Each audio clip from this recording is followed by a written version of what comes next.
I was just telling Britt that I had to make sure I press record because about 15 minutes into some podcasts, I have a panic attack, not thinking I pressed it. But so I gave it away. Our guest today is Britt Laxton. She's here, local in the Raleigh area, Raleigh, North Carolina. And my intention here with the podcast is number one, have some good conversations with people that I trust, and kind of be a resource for people here in my local community in the Raleigh, Durham, Chapel Hill, even area, where they can find good practitioners that are doing really good work. And Britt is certainly that. We've chatted a couple different times. We chatted quite a bit before we hopped on. I'm certainly a fan of her work and excited for you guys to meet her today and learn what she does. So, Britt, welcome to the show. Thank you. Thanks for having me. I was just thinking we probably should have recorded all of that we talked about before too.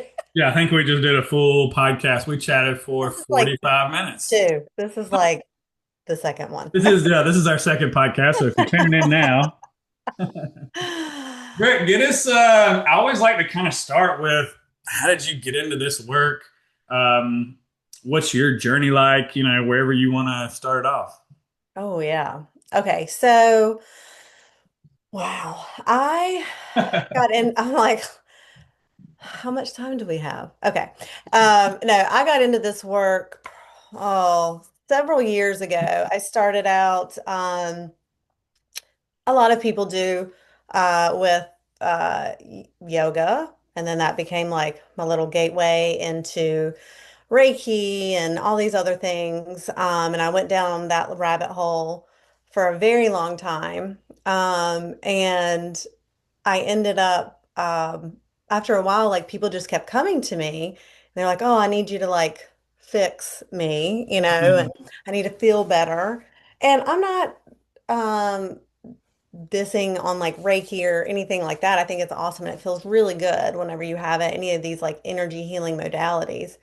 But I just wasn't in the business of fixing anybody. Mm. Like I wanted to empower people. I wanted them to be their own healer. And then that's whenever I started looking around and I got into somebody told me about like some girl that was in one of my coaching classes when we were going back and forth told me about polyvagal.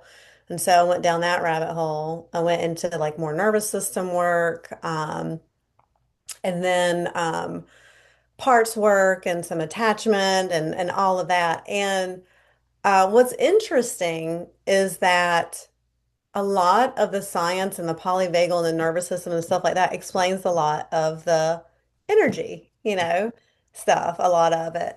And I just thought that was really interesting. But I haven't talking about like the spiritual aspect of it. I I started understanding that I was using that as a way to not deal with my own. Can I cuss? Because I like to cuss, or no? Like no. No? I said fuck no. Okay. So what you're talking about there is like spiritual bypassing, right? Yeah, spiritual Yeah. bypassing. That's what I was doing.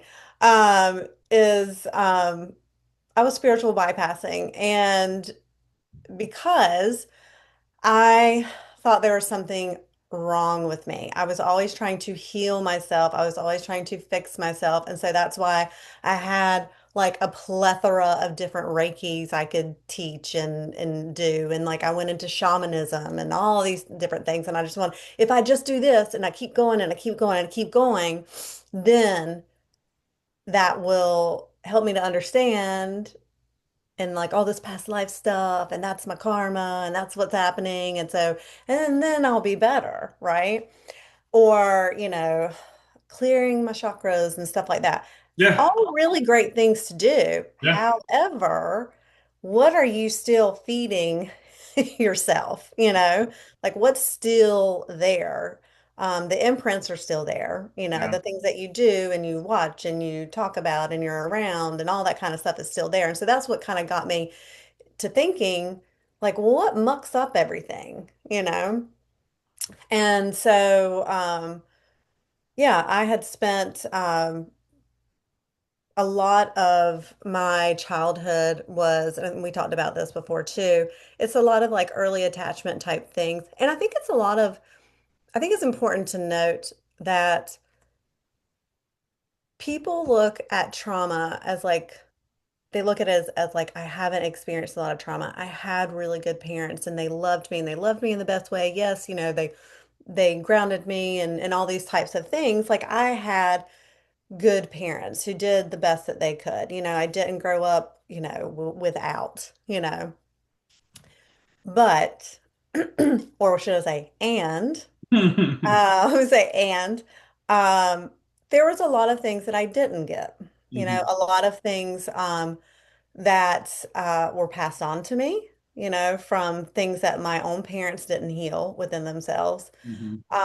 There was a lot of developmental trauma, even precognitive, in utero type of trauma.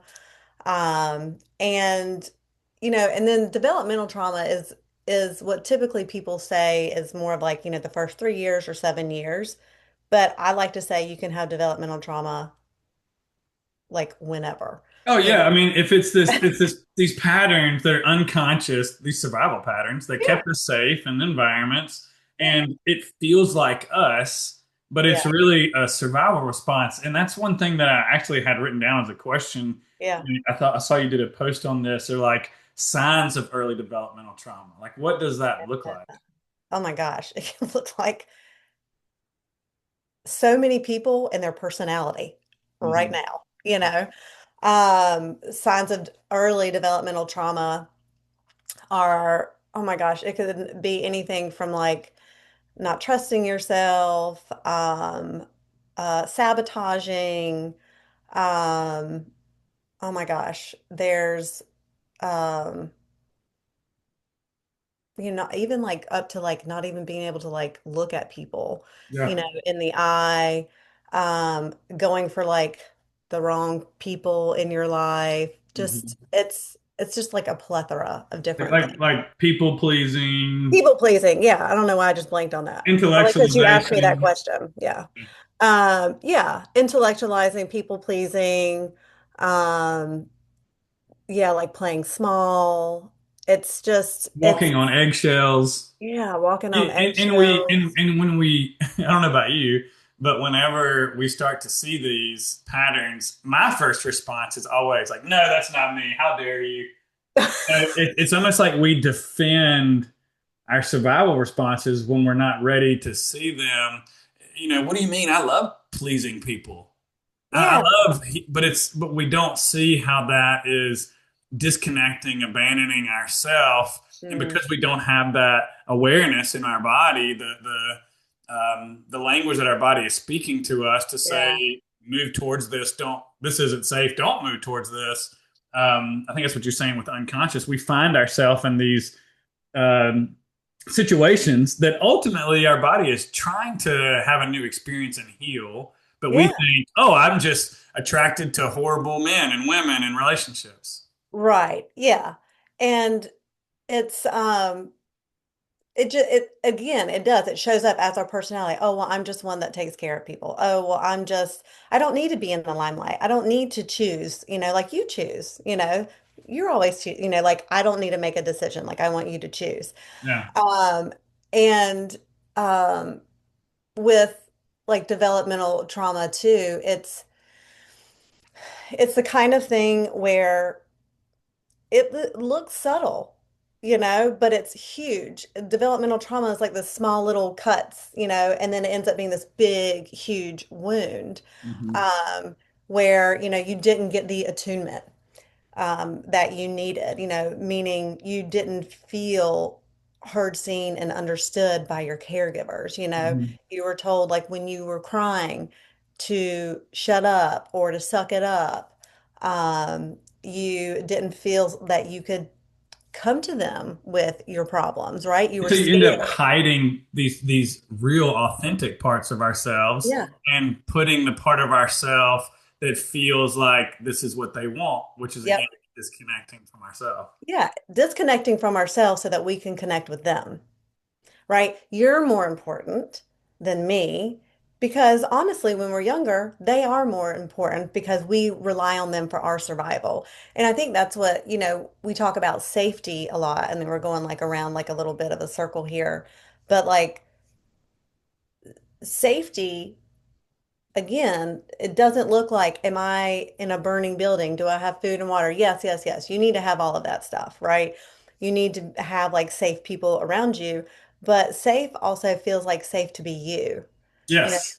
safe to be authentic, Hmm. safe to have your needs met, safe to be able to express yourself and have somebody care for you. Hmm. And that's a lot of what happens in developmental trauma, and people say, oh, well, that made me stronger, you know, the beatings, the whippings, the silencing, you Hmm. know.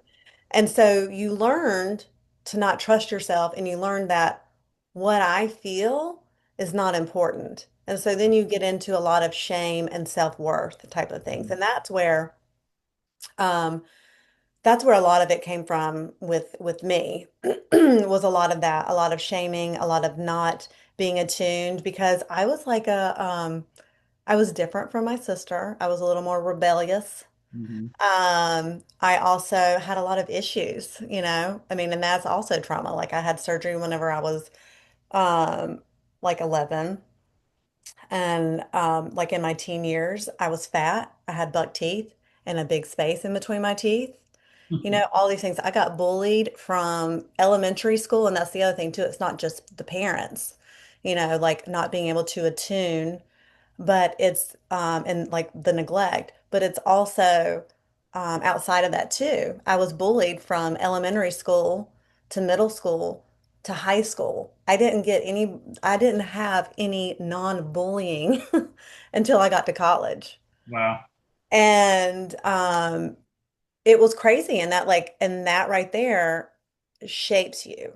It really, really shapes you. And so the people who say, well, I was bullied and everybody gets bullied. And this is all, when you're in middle school, it's a hard time and all these things happen. Yeah, it does. And it does suck.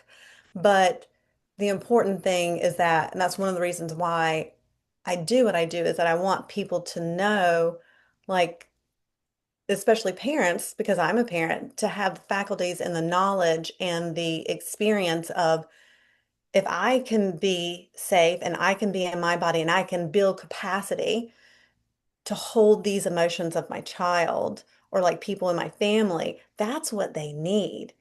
Yeah. They don't need you to be scared of their like scared, or their anger or whatever it is. They need you to be able to be like, yeah, yeah, that sucked, or oh my God, that's awful. Like, come here. Let me, what do you need from me? Do you want to hug? Do you want to go get some ice cream? Do you want to just like go for a walk or something like that? So attunement is like a really big thing for me. I really feel like attunement is really like the whole thing, the whole foundation of like Oh developmental. yeah, and I mean it leads to safety. It leads to acceptance and allowing of who we are and our individuality, and we learn over time that I have not been myself. I have Mm, been suppressing the part of me, and maybe that's why I have these symptoms and don't feel good.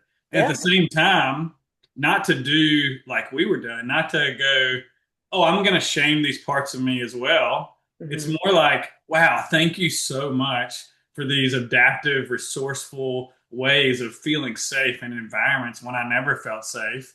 And now Yeah. can I let out that emotion and let out those, responses that we fight it off, push it off, scream, yell, whatever it is, Yeah. and release that charge that we're holding in the body from constantly being unsafe and overriding that with survival responses and people pleasing and being perfect so that we don't get our ass kicked, it sounds like. Yes. So you don't get made fun of. So you have connection, whether it's with the people in your school and your friends and things like that. And it's also your family too. And like connection, meaning I got a lot of the silent treatment, Yeah, same. like Yeah. not, just turning your back. And so like, we use these broad terms, because we understand it in Mhm. somatic terms, like connection and safety and things like that. But connection really is vital for us, and our nervous systems will do anything that they can in order to maintain that sense of connection. Oh, Yes. you don't like that I said that? I'm going to make sure I never share my opinions again. And we make that decision so quick, and it becomes a belief, and it becomes a way that we operate, right? And we don't Right. even see that, but It's, it makes so much sense. I love NARM for this. They call it environmental failure. So if my environment fails me, they're not meeting my needs, and I'm not being seen. Well, then yeah. it's impossible for me to see that my caregivers or whoever's taking care of me isn't doing that. So what do I do? I go, oh, I'm the problem. Because if Mm-hmm. we were to see that they were the problem, then it would be devastating to that child.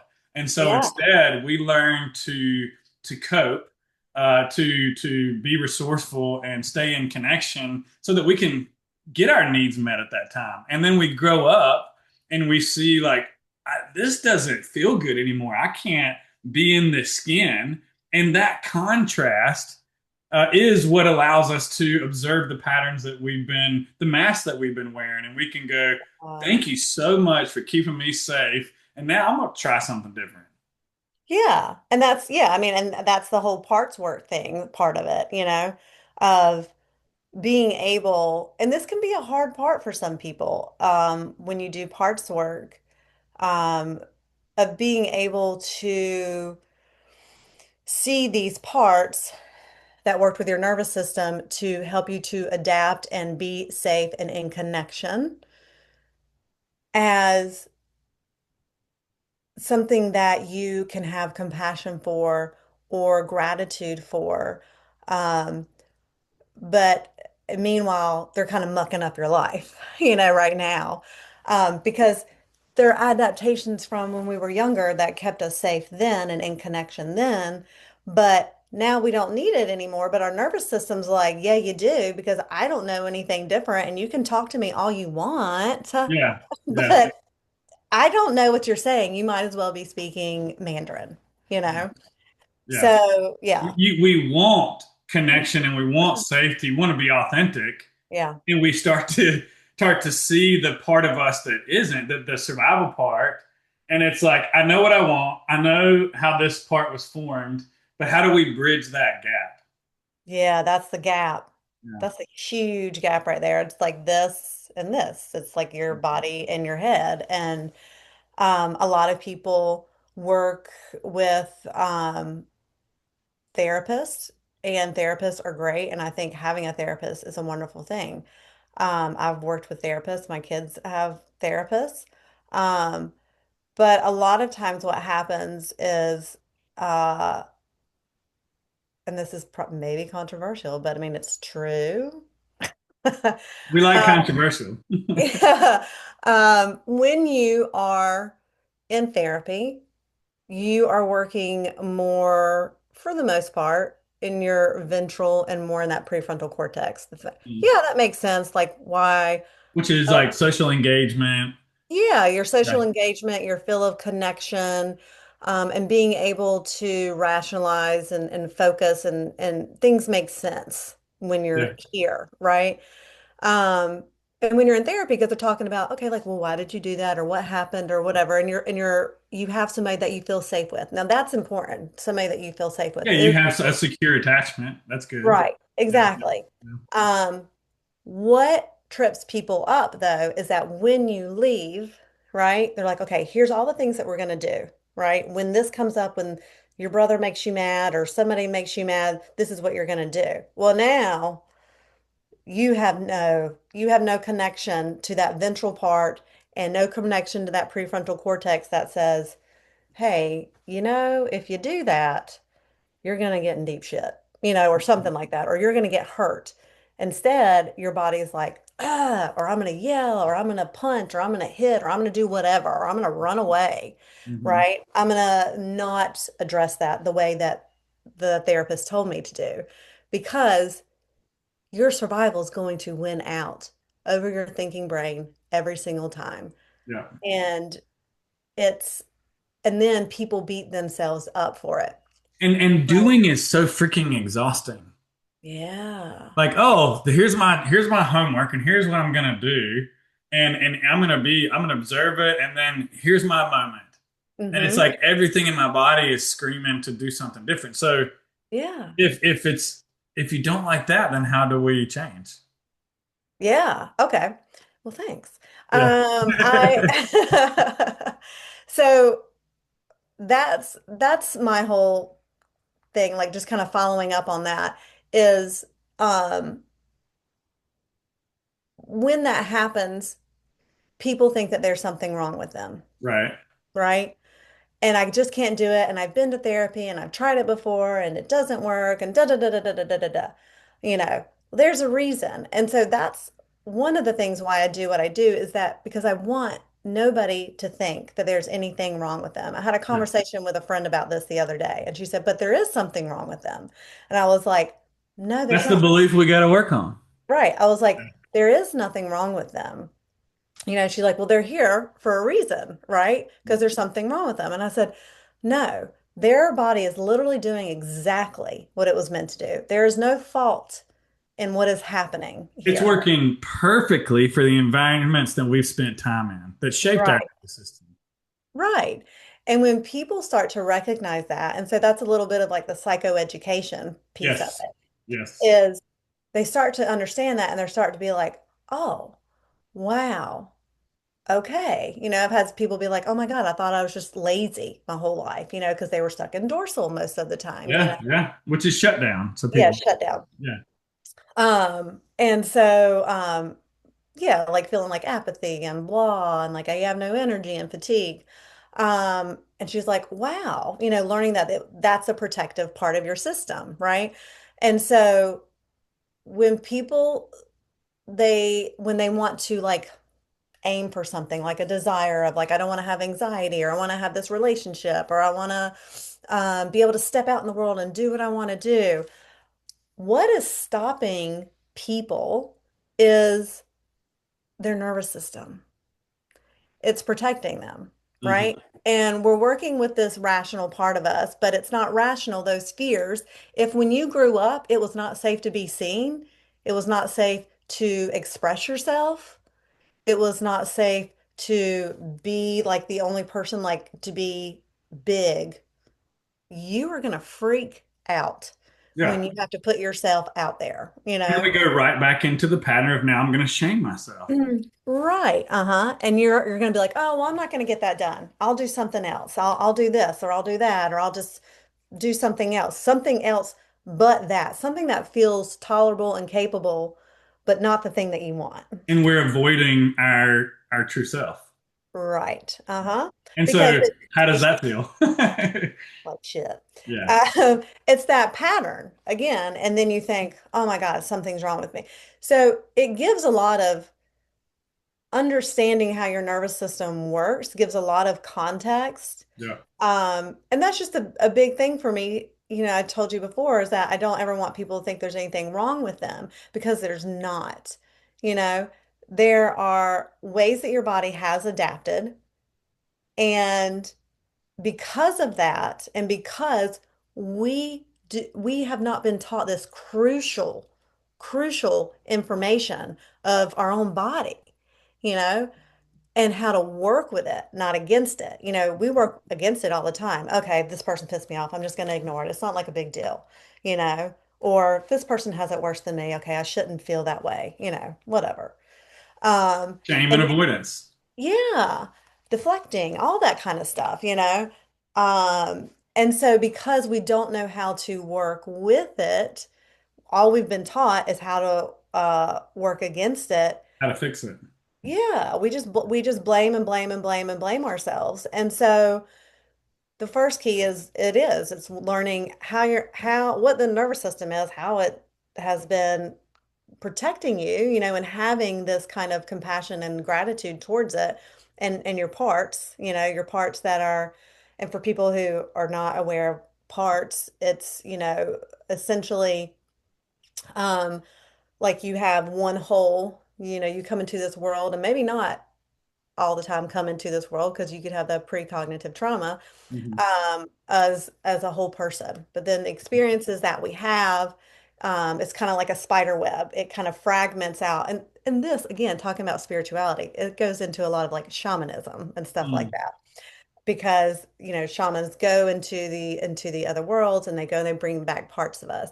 So it's interesting how all this kind of like, you know, um, interweaves. Well, it makes But it's sense because, like, when I learned the nervous true. system Mhm. stuff, it Mhm. seems to be a lens that brought everything else into focus. Like, oh, this Yeah. makes sense now, and I'm doing this from a more authentic place instead of trying to get an answer from the environment or from someone Yeah. else. Yeah. Exactly. Yeah. And that's the thing is that most of us don't trust ourselves. We trust everybody else because that's just what we were told. And we live like this. I Oh have a yeah, client who is like, I just feel like a head on a platter. yeah, I'm like, that's true, and we rationalize and we think that if we can rationalize things and understand them, that's the healing work. And that's what I did for years. yeah, If I yeah. can understand it and I can get it to make sense, then I have healed. Which is really intellectualization dressed up Yeah, as healing. yeah, Yeah. exactly. Which is another, and intellectualization is I'm going to think my way to safety. I Hmm. completely resonate with this. Yeah. And it's like, ultimately, I don't know what to do if I can't understand it and I can't feel safe because that becomes a form of control. Yeah. And, like, what's it called? Compulsive behavior. Yeah. Exactly. It's yeah, it's just it's amazing how yeah, it floors me. It really does about how these skills we didn't learn and these are the exact skills that we need growing up in order to heal all of these attachment wounds and things like that we have had and traumas and stuff like Oh, that. well, then you wouldn't be easy to control. You'd be able to think for yourself, and we certainly don't want No, I always tell people, that. I'm like, you know what? If I had to do it all over again, because I have two boys who are older, I was like, I would do things so differently.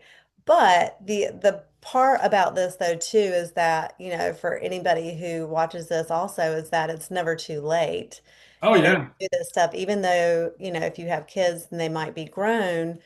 I repair with my kids all the time. I repair with them all the time, and I have to build capacity for that repair, right? Sure, You yeah. can't repair and then get defensive about it. That's not really, because then you have to repair with a repair. You have to build that capacity in your nervous system to be able to handle their upset, to be able to handle the blame, or the anger that they may have towards you. And um, and you can't do that when your capacity is this big to be able to handle their big emotions, right? Yeah. And so being able to repair and be able to say, I'm so sorry I did that. Like I know that probably made you feel awful or alone. And, you know, I'm here. I'm here And now. the world would be such a better place if we could do that. We're not taught that. We're taught stay small, avoid difficult conversations, walk on eggshells, fix these difficult emotions when they come up, or avoid them, run away from them. And that's what Yeah. everybody's doing. Yeah. Yay. Everybody just avoid everything, Yeah. because that's And act like you're happy all the time, and positivity, and abandon yourself to keep everybody else happy. And that's what life is.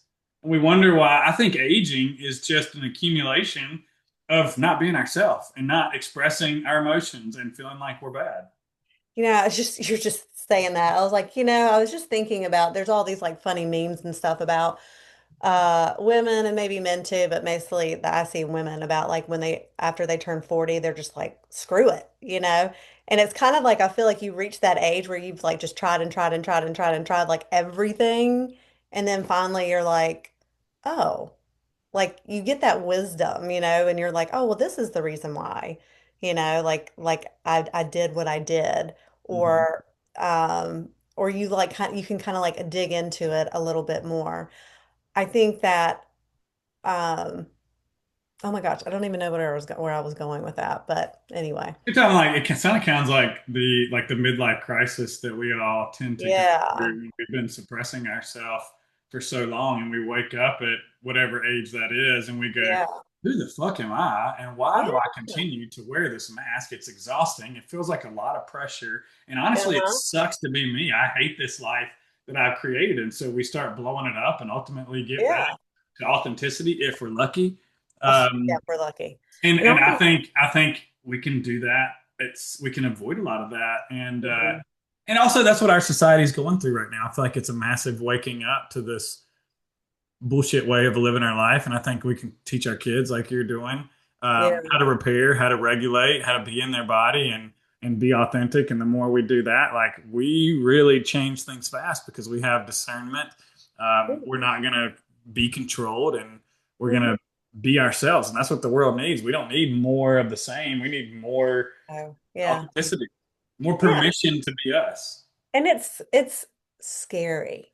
It's scary, right? Like it's scary to be you when you grew up that being you is not okay, right? Oh yeah. And Oh yeah. so again, everything is building up your capacity to be authentic, like I used to, because I was like, I just want to be authentic. Like, why could I not say that to somebody? Why did I just be like, oh, okay, okay, Sure. Yeah. um, sure, whatever. Um, and then I would beat myself up about it. And it's because like I did this, that's the other thing too. Like I did this big thing, and that's super scary, right? And when you're leaning into building up more capacity in your nervous system, you have to do smaller things, like things that aren't so big, Oh right? yeah. You got And to that's what titrate. people try to do. People try to do these big things. And they're like, oh, this sucks. I can't do it. I'm not doing it ananymore. Well, You know? that's like earlier we were talking about I want this thing, but Hmm. my body is doing this. And Hmm. how you don't just like makes me think of like a mushroom trip. Oh, I'm just gonna go eat a bunch of psychedelics and I'm gonna Right. blast through all this conditioning that I've had my whole life. Like, no, bitch, that's why I have had many people on the show that have been through that and they have their iceberg moment because they thought they could ayahuasca this away. And what you're telling us right now is it's baby steps and it's awareness and it's curiosity. It's okay, now I see this pattern. So that education allows me to, when I slow down, I Yeah. see it when it's happening. Oh, here goes. I did something that I want to do for myself. Here comes the shame. Here comes the blaming, and I'm going to go into this rumination and disconnect from my. What if I just watched it instead and I repair? You're talking about parts work. What if I love that part of me as it's going through it? Yeah. Talk nicely to myself. One of the biggest things I did this year was just learn to talk to myself nice when I'm in those patterns. Imagine that. Talk Yeah. about attunement. Nobody, your parents are going to come back and attune to you. No. You get to be the parent, and you can do that. Yeah. And that's like the big thing with with parts work, at least like how I do it, is you get to, and I think Peter Levine says this, like it's never too late to get the childhood you always wanted or needed or Mm, desired, mm. or I forget, whatever it was, but along those lines. And so, meaning like our nervous systems travel back in time. We're like time travelers. And so we can go back in time and we can repair and we can heal and things like that. Because why do you think like today I told you I was irritated, that's why I was late. And so I was like working through some anger. And so it wasn't really this that pissed me off. It was Yeah, this visceral, this like feeling of not feeling like understood, yeah, you know? yeah, And my nervous system literally time traveled to that point in my life where I felt that, right? And so now I'm no longer adult Brittany, you know? yeah. And that's such an interesting thing when you can really slow down and see that.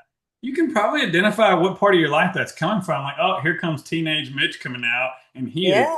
is going to be a sassy bitch, and he is not Oh, yes. he's going to be stubborn or whatever that may be. It's cool to see how, but it's so subtle. It's so hard to see, and we think that's who we are, and it's just a part. And that's the other thing too, is like being able to differentiate that, like because we think it's us. We think it's us. And so that's part of the other work that I do with people is being able to, you have to differentiate it because you can't think it's a part of you, right? But we're not just one-sided. We have different parts of us. We have a funny part, I have a serious part, I have a caring part, I have like a bitchy part. You Hmm. know, I have all these different parts of me, and they are parts, and they are there for a reason. And it's getting to know those parts. And it can be easier said than done to like show love for those parts. There's times where, you're like, this part's really pissing me off. It's getting in the way. It's getting in Hmm. the way, and that's a part, that's like, why can't this I just don't be? like this part. Yeah, yeah, I don't like this part.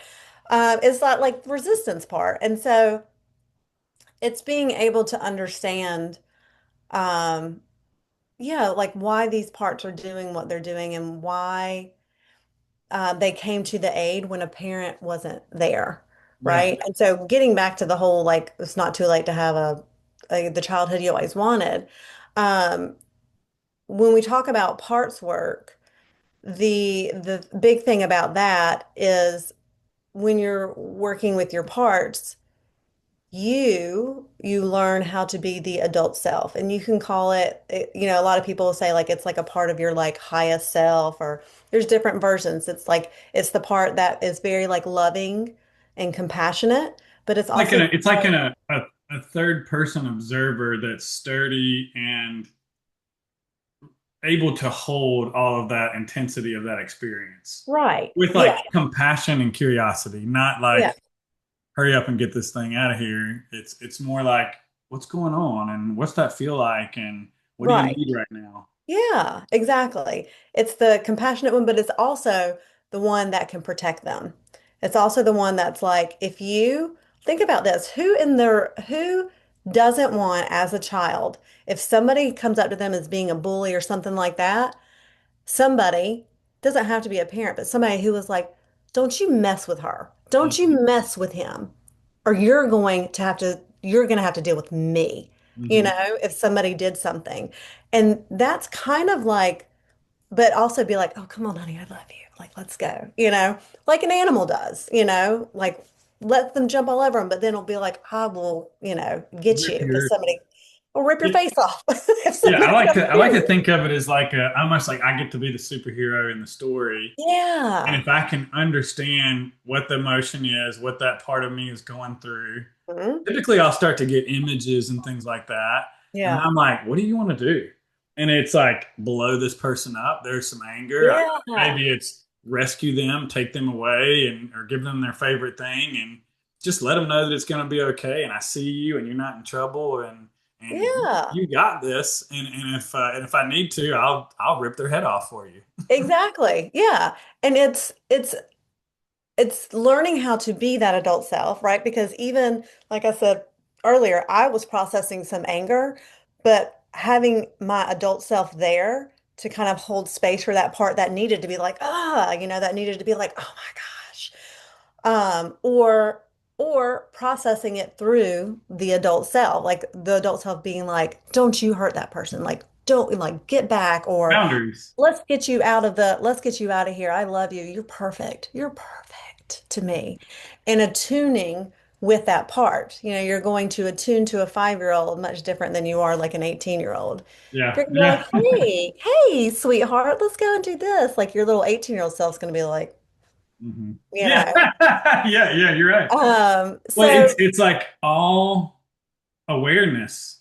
And yeah, that's what you're doing is you're like shining a light in this dark room that we've been afraid to enter. And you're just doing it a little bit at a time. You're like, whoa, what is that? And yeah, it's not slam the door. We've been doing that. We've been slamming the door and running away. It's like moving towards it and yeah. seeing what's going on. Just being And curious. it's so amazing how just a little bit of curiosity and slowing down is like a magic trick. And then expressing that freaking emotion that has been stuck and blocked because it's not Mhm. allowed for so long Yeah. to just express itself. And guess what? Here comes your life force energy back. Here comes the lowering of that symptom that you've been trying to fix your whole life. And you mean I just had to love it? Like, what? Yeah, and I'll tell you what, like So we were talking about curiosity and everything too, but it takes you getting into that ventral in order to have that curiosity, right? And so you can't, most of the time it's harder to get into curiosity, about things if you're like, hyper vigilant or you're like more shut down. Mhm. Um, and um, oh my gosh, remind me of that last part that you just said because I just had something. There was like many different things I had You're to say. saying you got to be in ventral uh, to be curious. Yeah. But what was it that you said before that? Oh, imagine if we just talked to ourselves. Just love that part that felt like a magic trick kind of thing. Oh yeah. Getting Uh, curious, and yeah. I think to do that when someone is hyper vigilant, it's a lot of slowing down and noticing. This is where the somatic part comes in, Mhm. like noticing what's going on in my body, and Yeah. even that contrast is so good. Triggers are awesome, and so is contrast. And so if we can really slow down and work with this part, Mhm. and maybe that part tells us what it wants, and we go, "Ooh, that doesn't feel good." And then Yeah. we go, "Okay, well, what I want instead?" And then all of a sudden, you light up and you start talking like this. It's like Yeah. you see the contrast in that. Yeah. That allows us to start to map the pattern, so that we Hmm. ultimately, instead of controlling and fixing, we have choice and trust, and we're able to just go, Yeah. "Oh, that feels really good." So now, instead of taking this, we were talking about earlier, like this homework, this to-do list. Yeah. Now it's like, okay, instead of going, all right, here the therapist said to do this and I do that, and then it's more like, let me pause for a second, let me see what I feel, and let me move from that. And it's like, and then it gets even to, I know me recently, Yeah. it's, is this urgent? It's got to happen right now. Or does Mhm. it feel spaciousness and opening? Now Yeah. your body is speaking. That's the language of the body. The language doesn't, the body doesn't speak through this. Now, Mm-mm. I know that if I'm here, I'm Yeah. already dysregulated. Exactly. Yeah. And that's okay, we're in our head. What's happening in my, I hear the story. I know this Mhm. feels urgent. What's happening here? Oh, my chest is tight. Yeah. And when I really, it gets way tighter. But I got capacity. I've got a safe place with me. Can I Hmm. get cured? Where does this remind me of? What does this feel Yeah. like an emotion? Oh, there comes the emotion. And then Yeah. here comes the images. And then you're just, you're letting out the grief, the anger, whatever, and you're holding that part and you just did trauma work. Yeah. Yeah. And and that can be a hard thing for people to even what's the word I'm trying to think of? Like it's very hard to get out of your head and into your body Yeah. for so many people. And it's so like fast paced. Everything is so fast paced. And it does take a lot of time. Like this is not like a quick thing, No. because you're gonna mess up many times. You're gonna be like, dang it, You I have to did mess that up. thing. I Hurry up did that and thing fail. again. Right. And so it's building that awareness of like slowing down. I have to do it all the time. I'm like, okay, well, maybe I'll go and like I'll watch TV or something like that. And I'm like, wait a minute, why am I wanting to watch TV right now? And it's like, again, it's getting curious. Um, and building your capacity too, it's not it's not like a hard thing. It's actually like you're allowing yourself to do things that feel good to you, you know? And like some of it are like the clinical stuff, it's like doing these types of breath and things like that.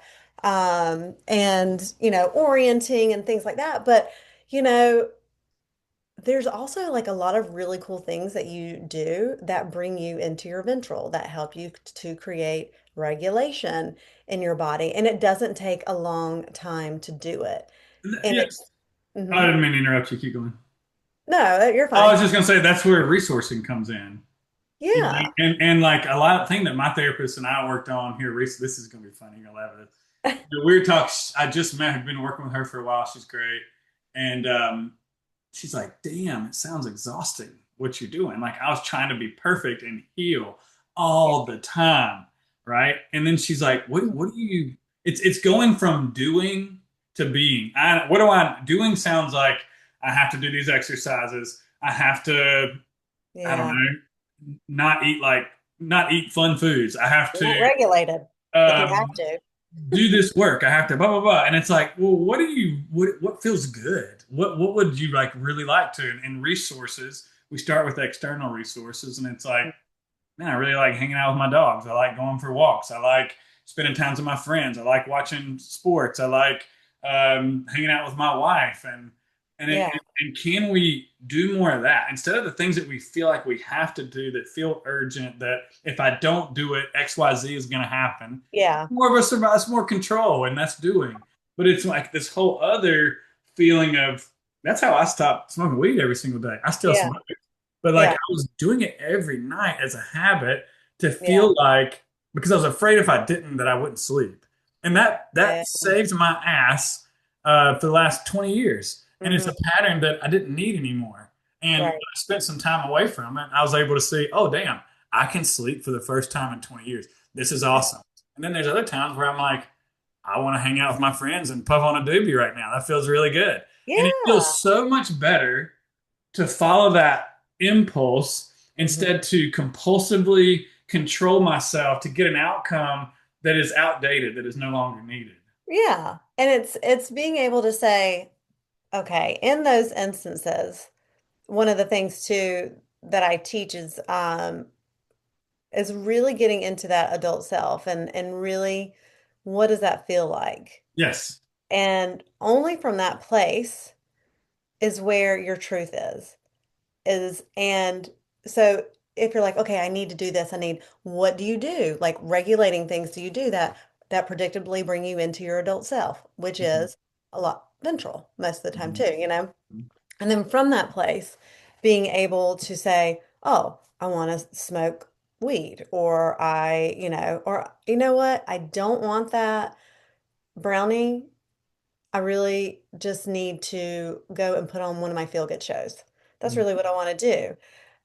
But most of the time, again, these are like these like things that I'm like, God, if people just like could understand and know this, that they would just feel so much better and more authentic and know what their truth is. Like so many people are like, is this my truth? Is this my um is this my intuition? Is this whatever?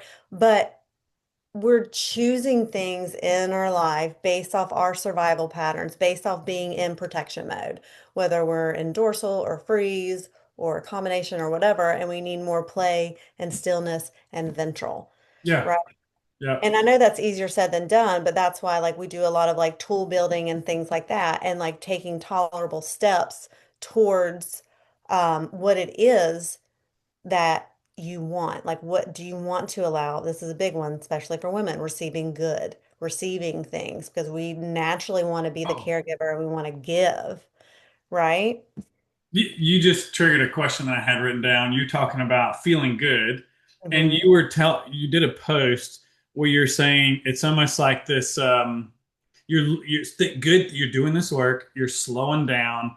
You're really seeing your being instead of the doing. You're following impulse instead of following compulsive behaviors and habits and survival patterns that have kept us safe in the past. And all of a sudden we start to look over our shoulder and we're almost expecting the other shoe to drop. Can you talk about that a little bit? Oh gosh, yes. Yeah.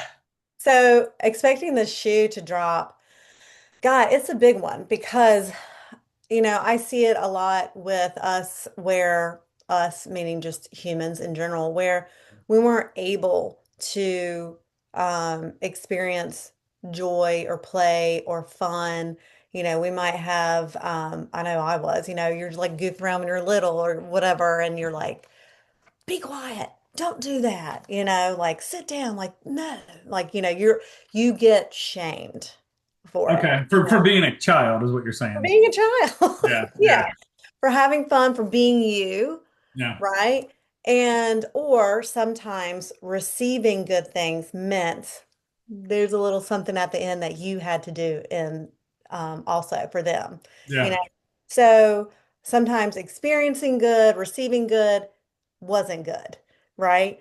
And so a lot of times we will block that. If I am happy, if I am playful, if I'm in my joy, if I'm whatever, I'm going to get shut down. I'm going to get shamed. I'm going to get blamed. I'm going to get hurt, you know. Hmm. Or if I received these good things or happiness or whatever it is, it always came with a little caveat. Like strings attached. Right. There's some strings attached, So and I'm so not willing to trust you or maybe trust myself in the situation because in the past, that other shoe is coming. you're right. There's Yeah. something else coming. That And makes a lot of so, sense. I've never thought about it like that before. yeah. And so a lot of times what happens is that, like going back to the original question of like, we can't a lot of times experience good things because the other thing too is that your nervous system,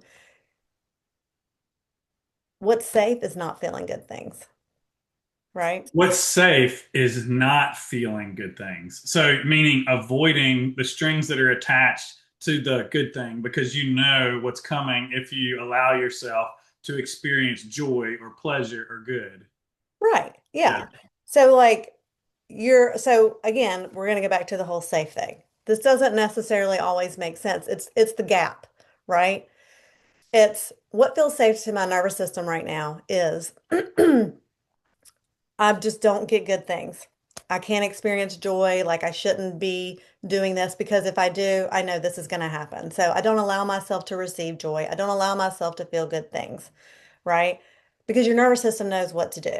I don't, but then you get older and you're like, why can't I accept my partner's love? Hmm.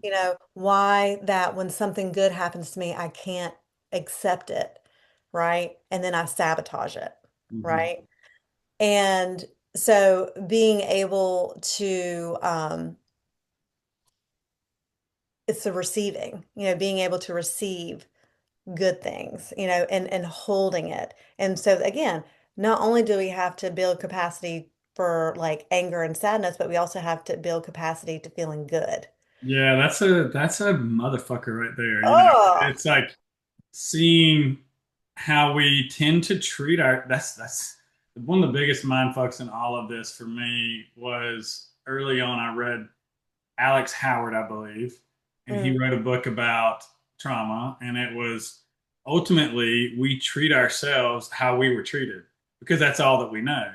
And mhm. so, well, yeah, when we start to see these patterns and we start to get progress and good things start to happen, it's like I'm not going to let myself experience that because if I do, I know what's on the other side of that. And so, Yeah, so much building that capacity is also letting out the emotions that are underneath that, the grief and the anger that we didn't get we wanted, that we couldn't be right. us. And this happened to me. I was talking to a therapist years ago. I remember I was in the gym and I think I did something that I was proud of. I hadn't exercised in a really long time. I didn't, something I really love to do, and I was not capable physically of doing that. And when I did, I could feel it right now. I just started bawling, but I wasn't sad, and that just didn't make sense to me. Now I'm coming from a deep shutdown state where I don't Yeah. understand what even emotions were back then. And I remember talking to my therapist, and I'm like, so I was crying, but I was happy, I think. And she's Uh-huh. like, "Oh, you mean you were experiencing joy?" And I'm like, "What? Why is that?" And it's like we have to build capacity for that too, and those emotions are going to come up at the same time, and it's just can we accept and allow that, and appreciate that, and experience that, and that's all Yeah. part of that energy that was never allowed to move, flowing through the system again. Yeah. Yeah. I mean, because it's the again like the whole part of like what's safe is that you don't experience it, right? And so your nervous system knows we're going to protect you from feeling that joy, whether you sabotage it, whether you push it away, whether whatever it is. And so um it's being able to take in small, Hmm. amounts of that. Because if you say, I want this I want to experience, I don't know, something that brings you joy and it's like a big thing. Like, oh, like it could be like getting like the lottery or something like that. And you've heard this before where people get it and they're like, oh, my dreams have come true, and then they lose it all, Mhm. because their nervous system knows like that is safe for their nervous system to not have it, to lose it, And you know? it's so easy to shame that person and say, and Yeah. that's what society would do. We shame the addiction, we shame the Yeah. survival responses, and we say, "Oh, this dude's never had money, and he just put it up his nose, or blew it on hookers, or whatever that may Yeah. be." And really, it's like, no, this dude was not allowed to express certain parts of himself and feel positive emotions, and so the survival patterns kick in because nothing Yeah. changed. You just got money, and Yeah. that's where these quick fixes and overnight successes that we see so much in the wellness world, they don't fucking work because Mhm. it's assuming that I can just jump the gap instead of Yeah. it's a slow experience. That's real capacity. I Yeah. have the ability to hold both and Mhm. love both of them, not give me the Amazon Prime overnight quick fix bullshit because that doesn't last. That's what we want though. We're like, gosh, but the thing is that if you got right now, your capacity is this much, but if you got the thing that you wanted that required your capacity to be this much, you would blow it. You would Yeah, you're not sacrifice. ready for that. You can't. Something would happen. You Right. don't have the. The analogy that I would put to that is like exercise. I am not going into the gym and deadlifting 500 pounds after this. Right. That might take. I'm at like I just maxed out last week. I'm at like 350 ish, maybe 375. That sounds nice. That's only 100 pounds, dude. That will blow out my back, dude, and my Yeah. nervous system. Give me I have a goal. I'm turning 40 next year. I'd love to do 500 pounds sometime when I'm 40. So like, Yeah. that sounds doable. Yeah. If I slowly train myself and expose Uh-huh. myself, it's like that's what over not overtraining, but you overreach Mm-hmm. to build your capacity, just like what we do in a Right. session. So Yeah. I'm going to go outside of my capacity just a little bit. That's what Uh-huh. I have to do to grow, and I'm going to come back and I'm going to rest. Yeah. And I'm And going that's to keep yeah. doing it. And that's a good point that you mentioned about like you do have to stretch your capacity in order to grow. And Yeah. people wonder why they're stuck. And the reason why they're stuck is because they're doing the things that feel comfortable. You can't Right. experience new things staying stuck where you are. That's what I had to learn. I was on the sidelines waiting for my fatigue to go away to start this podcast, to grow Hmm. my business, to work with people, to Yeah. live the life. And then my life got really fucking small. Yeah. And it's like, so I had to learn that contrast. But man, this feels way worse than not living. Well, what Right. happens when I go live? I'm getting triggered. Yeah. Good. That's what we need. Those are the things Uh-huh. that we're going to work with. And that contrast, did you die? No, I didn't die. I actually feel But did better you when I got out die? there and did it. Yeah, because you're Yeah. living. So much of symptoms can even come from being bored and not doing the thing we were meant to Yeah. do. And that's kind of wild too to see that as well. And speaking about that too, is that a lot of people, they think that this is something I see on Instagram and stuff a lot too, is like it should feel good. If it feels good, then it's in alignment, right?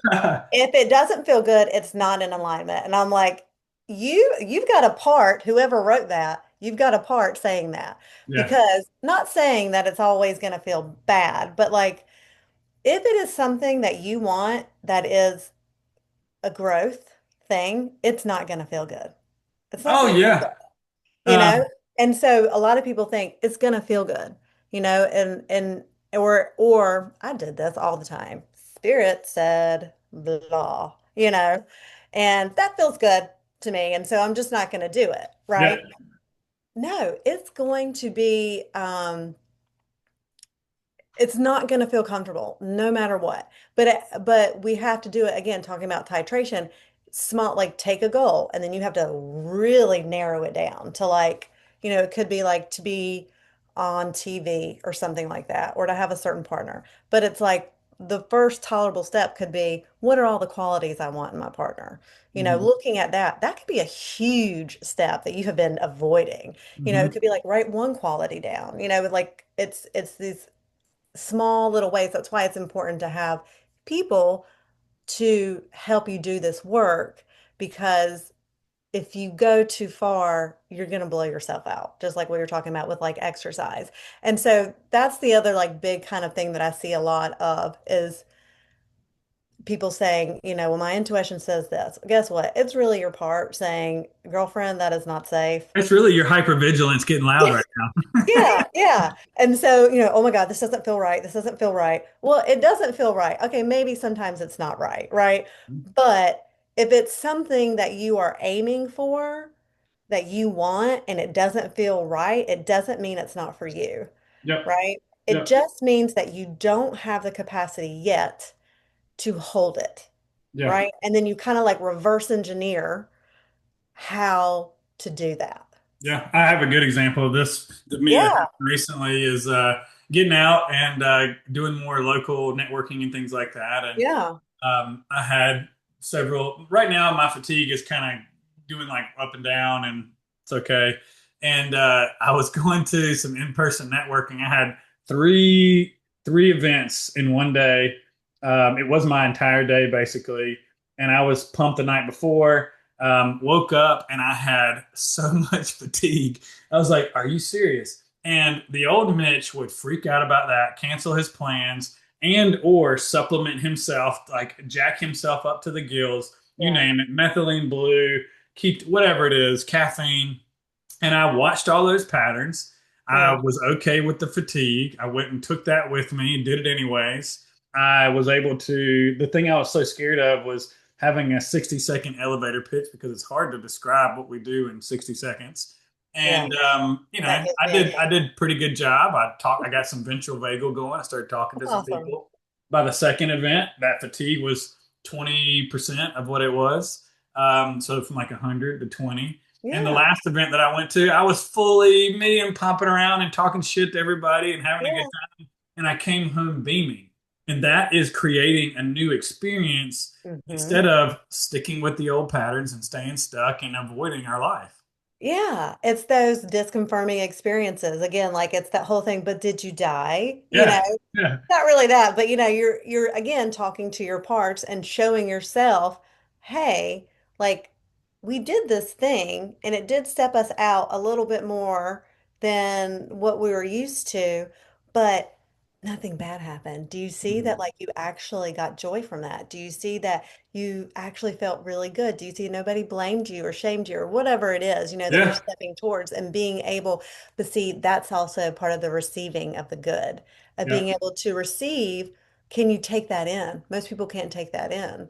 Like Hmm. I did it and they just kind of like gloss over it, right? Because that's what we're meant to do. We're meant to, I'm using that loosely, gloss over the good things and hold on to the bad things, Yep. right?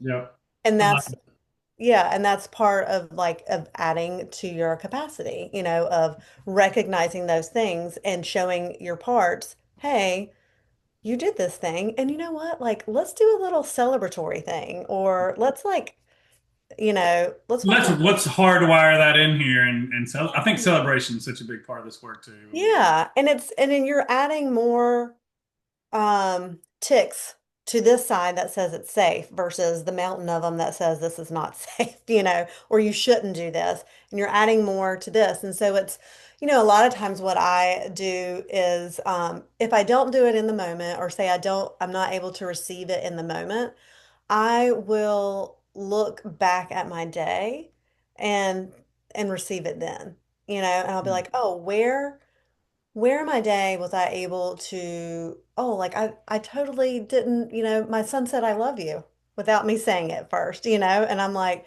and I said, oh, okay, I love you. And I just went about doing my thing, and it's like, oh, wait, like, can I receive that?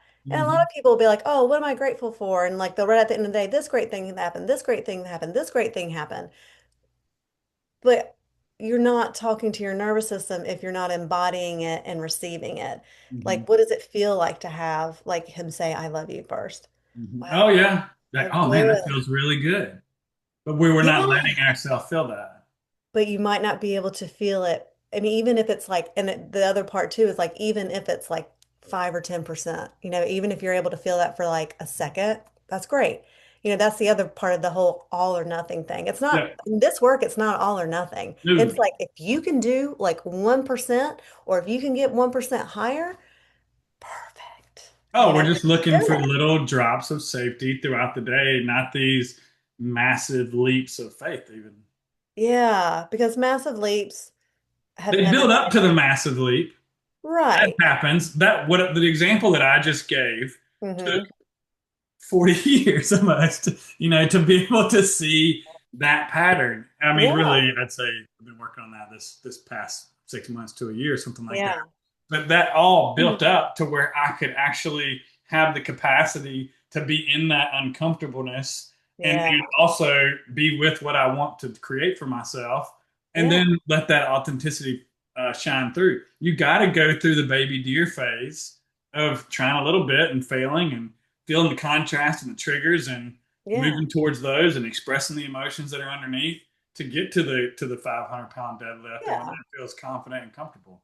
And it can be annoying, right? Just putting it out there. It can You be don't have to annoying. love it the whole time. Yeah, you don't have to, and you're not going to, you know. But that's why, like, I love somatic work so much, is because, for instance, like if you are losing weight, you have to wait a long time in order to see a shift, a Hmm. difference. You don't have to do that with a lot of somatic work. Hmm. If you're feeling, you're like, okay, I'm noticing, I feel this tightness right here. I'm clenching my jaw. Okay. And so say I go and I put on one of my favorite songs and I dance or whatever, or I like do some kind of um discharging, right? You notice it right there. Hmm. It's not something that you have to wait a long time for. It's Yeah. that you get that kind of real-time feedback, Hmm. even if you don't feel like 100% better, even if, it's still a little tight there, it's less tight, Hmm. right? You feel a little bit more like you. And Hmm. that's again getting into your adult self. That's why people are like, oh my God, I did this. And, they're doing it from not adult you. You're doing it from a part. But you get that kind of automatic feedback, whether I'm coming more into regulation or not, It's not Yeah, something you have to wait for. absolutely. So I imagine people are listening to this and they're like, where do I find this woman and how do I work with her? Um, Of course. and so I'm wondering, I guess I want to wrap this thing up. We got about 10 minutes left. Um, what type of clients find you? What's going on with them? How do you help? And ultimately, like, where can they find you, kind of stuff. Wow. Okay. Do That's I a ask that too fast? Because I do this at the end of every podcast, and I typically get that wow response. To what if we just start with what type of clients find you? I know that's loaded. I'm like, I could be here for 20 minutes. Okay. So what type of clients find me? Wow. Okay. So I really enjoy working with women. Yeah. And I work with a lot of people, we talked about this earlier, who are a lot like me, but also ones that haven't, those that have some developmental trauma or um, just really, honestly, it doesn't really matter what kind of anything that you're coming with, to tell you the honest truth. What matters is that you want to make a change. I Yeah. work with those women that are cycle breakers. Yeah. I am not here to convince you of anything. You know, I am here to help guide you and who want and are ready to make changes and break cycles. I work with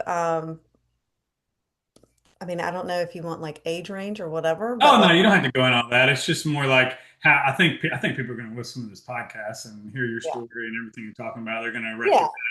But I mean, Okay. cycle breakers makes a lot of sense to me. It's just if I was, I mean, it helps me too when I want to send people over your way. And when I hear cycle breakers, I definitely know those type of people. They've Yeah. maybe they've tried a lot of different things and they're like, this isn't working. And I need something different. It sounds a lot like your journey. People who are like, I'm done with this shit. Yeah. Like, I am fucking done with this shit. Like, let's go. Yeah. Let's fucking go. Yeah. Um, and yeah, and you know what? I like to like people who want to have fun and who like Mhm. to joke around, um, is also a really good thing too. And even if they don't, I love it because then you know what? Like I'm a jokey type of person. In the end, you'll feel comfortable doing it. You Oh know? yeah, if we can't laugh at ourselves in this work, like what are we doing? It's so serious all the time. It's got Yeah, exactly. And I guess the other thing too is like those women that are looking for a connection, yeah. that really want to feel seen, heard, and understood. So Hmm. I guess if I were to sum it up in that, that's what it would be. And are you mostly doing one-on-one work, and is it in person, remote? It's one-on-one, online. So I do work with people here, but I work with people like on the West Coast Okay. and up north and everything too, because, with the internet, you can work with anybody. Yeah. Um, but yeah, it's all online. So it's very convenient and it's Yeah. very easy. Mhm. And I know you said you have a course coming up. I do. I have a course coming up called Out of Survival. Okay. And it's basically the essential skills that we were never taught for women. And it's a live group class because for me, being in a group and being live is really important. It's important to build connection. It's important to build those data points that you can be seen, Hmm. right? And you can be heard and you can be understood. Um, and seeing other people that are like you, and that you're not alone, like that is healing and having others see you. And also too, it's also okay for you not to be seen Hmm. if you're not ready Yeah. for Turn your it. camera off if you want to. Yeah, turn your camera off. I never want to ever push anybody because what I preach is that you're in control. If at any point, things don't feel right, then you're the one in control here. Mhm. So yeah, it's basically this it's a 7-week class. Okay.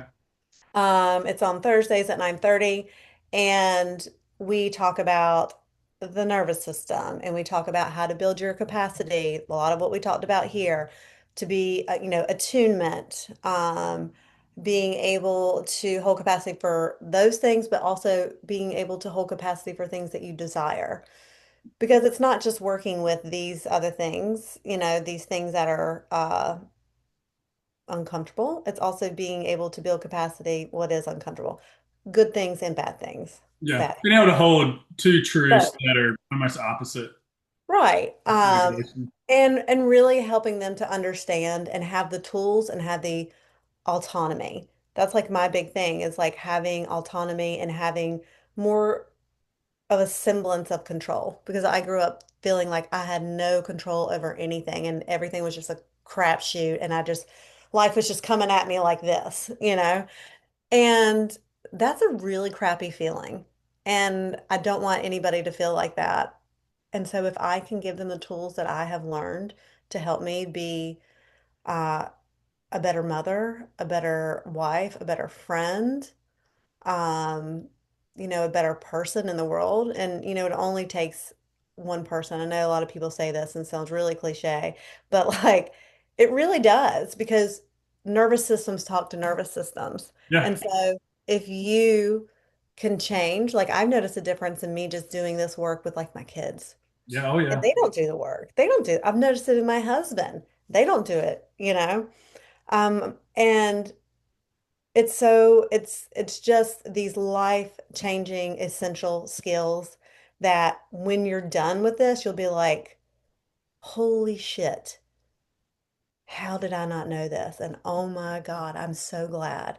I know what to do now. I have the tools and I trust myself. It just teaches us how to, meet when we learn how to meet ourselves and be more Yeah. accepting and allowing, encouraging, compassionate of ourselves. It's easy to turn that and give that to other people. So I love the Out of Survival class. When you said it's 7 weeks, when does that go live? March 26th. March 26th. Okay, so I'll try to get this out.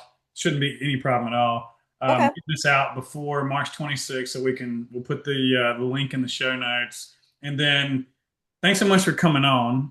Yeah, thank you. Before you hop off, where can they find you and how would they sign up for this course? Oh, yes. I'm on Instagram, Okay. um, and Facebook. Oh, I think it's Britt Laxton. Yep. And That'll be in the then, show notes. okay, and then my website, Okay. brittlaxton.com. And there's some free resources on my website, and that's where they will find the information for out of survival. And if they want to do one-on-one work, then they can find all that information on there also. I love it. I love having resources for myself so that I can point people towards you in the area Mhm. or online Yeah, whenever I don't feel like it's a fit. I feel like you got a lot here to offer. I love the story of yeah, pain to purpose and then turning around and sharing that with other people. And yeah. I'm really excited to see how the Out of Survival class goes. So, Britt, thanks so much for coming on. It's been a Thank pleasure chatting with you. Oh my gosh, I could like I'm like, do you want to do like 8 more podcasts? you. Because I could talk about this shit all day. I could talk about this all day. I I love it. love it. But Love yeah, it. thank you for having me. Absolutely. And thanks to everybody for joining in to the Rooted Conversations podcast. I'm your host, Mitch Webb. If you don't mind, give us a like, give us a follow, leave us a question below. Britt will be tagged in here, all her information, her upcoming course. And if you got questions, we love to answer questions. So, Britt, round Yeah, one, maybe round two, yeah, with our pre call down. And yeah, we'll be excited to see you again here soon. yeah. Thanks for coming on. Awesome. Thank you. Bye bye.